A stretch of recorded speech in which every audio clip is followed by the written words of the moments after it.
Now, what's the important thing for somebody to remember if they end up fishing this particular spot? Just to fish into the current.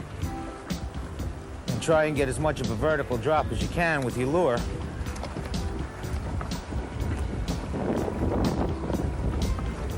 Right up next to the pilings.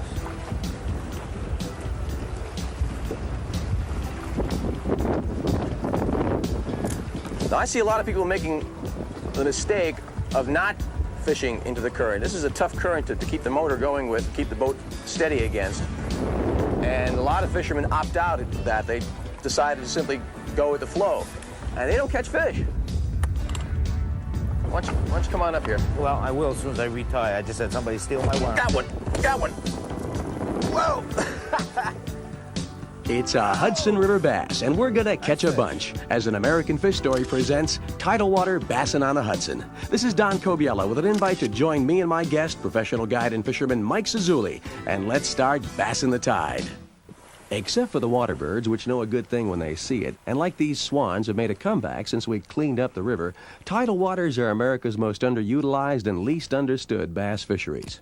Surprisingly, since there's almost 90,000 miles of U.S. shoreline, just chock full of fresh and brackish water estuaries and sounds and rivers, all loaded with bass. But then maybe not so surprising. You see, if you asked for a tour of the Hudson River, we'd have to show you this.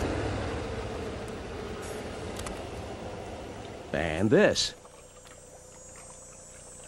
And this too. And more. Get the idea? It's loaded with almost too much. It's also loaded with stuff like structure and cover and bait and bass. Got one. As they feed to the daily rhythm of the rising and the falling tides.